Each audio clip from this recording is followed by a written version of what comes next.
Hi, everyone. My name is Caitlin Stanley. I'm an occupational therapy student at the University of St. Augustine.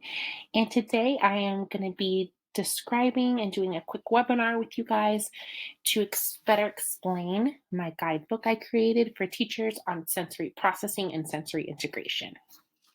So let's get started.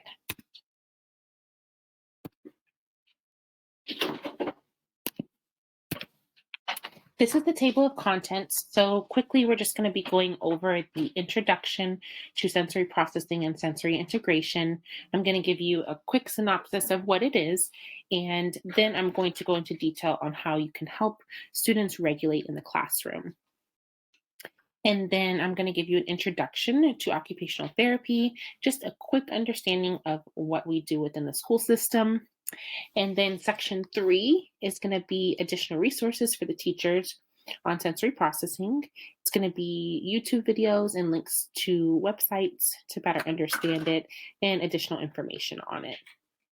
And then section 3B is going to be important tips for guidebook use. And then, of course, section 4 is going to be our reference page. So, section 1, introduction to sensory processing and sensory integration. So, what is sensory processing? Sensory processing is the connection between our central nervous system and our response to the sensory stimuli within the environment. So, for instance, when we're interacting with our environment and we're looking at something, right, we can first look at something and we can also smell it, possibly hear it, touch it, taste it, and we can use all of these different sensory stimuli. They're all within our environment, right, at one time. All of this input or this sensory stimuli is going to follow the sensory system pathways to the central nervous system within the brain. And once that stimuli is received, what the brain does is it kind of puts it in little file cabinets and try to organizes it in your brain. And that response that your brain gives back to you is what sensory integration is. So a quick synopsis on something that you can relate to is I know that everybody has a certain texture of food or a certain smell or a certain sound that they can't stand, right? So for instance, somebody who scratches a chalkboard, some people are like, "Oh my gosh, I can't deal with that," or high-pitched sounds. That response from your body that says, "Hey, I don't like this," or "This is too much for me," or "I need more." That's sensory integration. It's how your how your brain processes all of the information, right? And what that response is that comes out. So, to better understand the different sensory systems, I kind of broke them down for you and went into a little bit of detail about each one. So, of course, the visual system controls our sight, the olfactory system controls our smell, the tactile system controls our touch sensations, such as temperature, vibrations, and pain. The auditory system processes how we hear, recognize, and understand sounds within their environment. And the gustatory system controls our perception of taste, temperature, and texture in the mouth. So, for instance, I gave you that little understanding of what it is. Some people don't like the taste of things, right? But some people don't like the temperature. Some people like to eat their food cold. Some people like their food burning hot. And then the texture in your mouth, right? Some people just don't like certain textures. Like some people think mushrooms are slimy. And that's your response system to the sensory input that you're getting every time you put something into your mouth. And then the three that people aren't really aware of are going to be your interoceptive system, your vestibular system, and your proprioceptive system. And these are the ones that are going to first, the interoceptive system controls our body's internal signals such as hunger, thirst, pain, body temperature. These can be your fight or flight symptoms, things like signals, things like that within your body. That's interoceptive. And then you have your vestibular system that controls your balance, coordination, orientation, and it's within the ear canal. The proprioceptive system controls our body's awareness in space. So, for instance, the difference between vestibular and proprioceptive is, of course, vestibular is going to be our balance, our coordination, but our proprioceptive is going to be our awareness to where we are based on our body's position in space. So, for instance, have you ever walked by a chair and you hit it on accident? and you bump into things all the time, that's because you might have a low threshold to sensory input, your proprioceptive awareness to where your body is in space. So, that's just a quick understanding of what that is. And maybe you're bumping into that chair, that table, because you're getting all this other sensory input through sight, smell, taste, sound, and it's overwhelming your central nervous system, and your body is responding to it in a negative way. And that's why you may bump into it, because you may not be focused on that at that moment in time. So, sensory integration, I wanted to give you a little back information on, a little bit of a history on where it came from. Jean Aries, she introduced the concept of sensory integration. She is an occupational therapist, and she was conducting research on the connection between sensory processing within the central nervous system. So she was looking at how there could be a poor connection between that, which then plays into sensory integration and how our body responds to things within the environment. So, Aries, when she was doing this research, she discovered that integration of all your sensory stimuli, right? All the sensory systems, you have all the ones that we just talked about, are dependent among learning abilities. So, if you cannot regulate or organize all of this sensory input within your central nervous system, then if you look at that little pyramid down at the bottom, the pyramid of learning, you cannot focus on academic learning. That's at the very, very, very top of the pyramid, and the sensory system is at the bottom. So, for instance, if a child isn't able to concentrate on their academic learning, it's because they need help integrating all of their sensory systems. Okay. And that's why guidebook is so important, because I'm giving you guys the knowledge on how to identify when a child is experiencing sensory processing difficulties, because this may contribute to their behavior.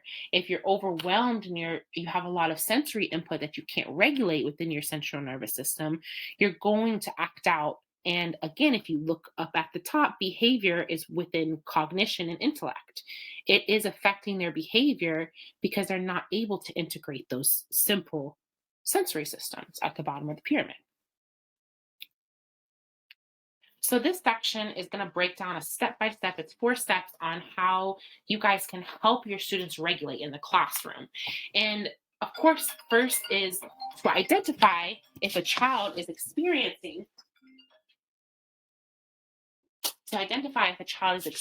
difficulties integrating their sensory input, right? So we need to know, hey, is this sensory, or is this behavior, or is this something else that's contributing to their behavior or their concentration, their academic learning, right? Their sustained attention in class.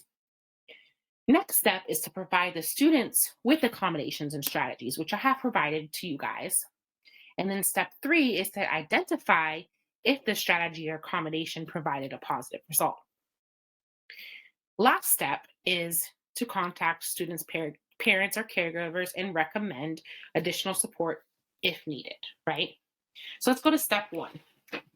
Step 1 is going to give us all of the different sensory systems, and we're going to see if the child has a high threshold, if they're seeking sensory input. That means high threshold is when they can take in a lot of sensory input and they even want more, right?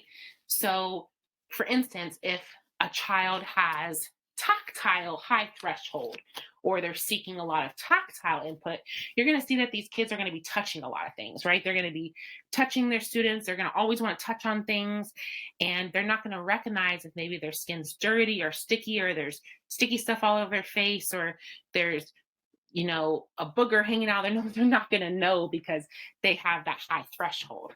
But if they have a low threshold on their tactile input, then they're sensitive to physical touch. They may not want to touch things. They may not like close contact sports. They might not like being close to people.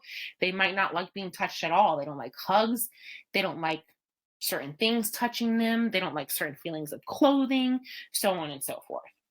So that's a breakdown of each single box. And I'm not going to go over each one because I know you guys are busy And I know as teachers you have a lot of stuff going on, but I just wanted to give you a understanding of how this flow chart is going to work. So another example, if a child is for vestibular sensory input, these kids are the ones with the high threshold, are the ones that are noticeably hyperactive, right? Because they have such a high threshold of vestibular and proprioceptive input that they're always running around, they're always jumping and rocking and fidgeting. And it's hard for them to maintain focus because they need extra input from their environment to be able to focus. So they may need a little bit more movement throughout the day, for instance.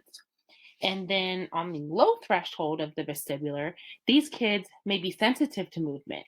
They may not like sudden changes in direction. They don't want to turn their head. They don't like bending over. They don't like having to move their eyes from side to side. And if it's a proprioceptive low threshold, then they're overly conscious about their bodies and bodies awareness in space. They don't want to jump, they don't want to spin, they don't want to do anything that involves them coming off of the ground, right? Because they feel safe. So, again, this little chart is going to help you identify if a child is experiencing difficulties integrating their sensory input. And then oops, the next step is going to provide you guys with specific strategies and accommodations, right? And so, for instance, we were talking about vestibular and proprioceptive, and we were saying that if a child is moving constantly and they can't focus on their work and they're just moving around their chairs a lot, or maybe they just jumping around or tapping their legs, or tapping things, and just doing a lot of movement, maybe we need to increase their movement, right, throughout the day. We need to give them certain more activities, more breaks with activities than a normal child would need.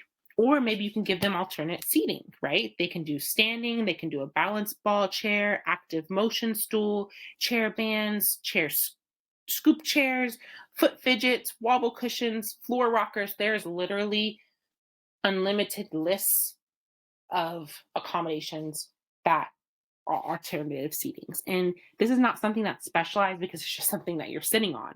So if you find something online other than what's on this list, go ahead and try it. And and then you go over to the low threshold of the vestibular and say that this child is not wanting to do new things. They don't want to move around a lot. They don't want to jump and go play with their peers.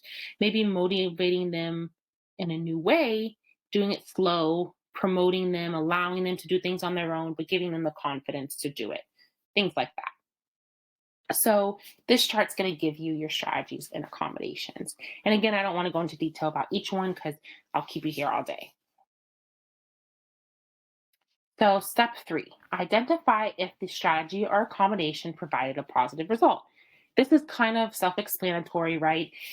First, you want to see how did the student respond? Okay, you gave them, let's say a student is distracted and they tell you they're distracted because there's too much noise in the room. Okay, let's move them to a little area of the room, give them their assignment, and give them an area where it's more quiet, and give them some headphones to put on or some earplugs. See if that helps. Did it help them? Did it change their behavior? Great. Let's make a note that Timmy needs headphones when he's doing a test or when he's doing an assignment. He needs to have his headphones accessible so that he can utilize them when necessary, right? If it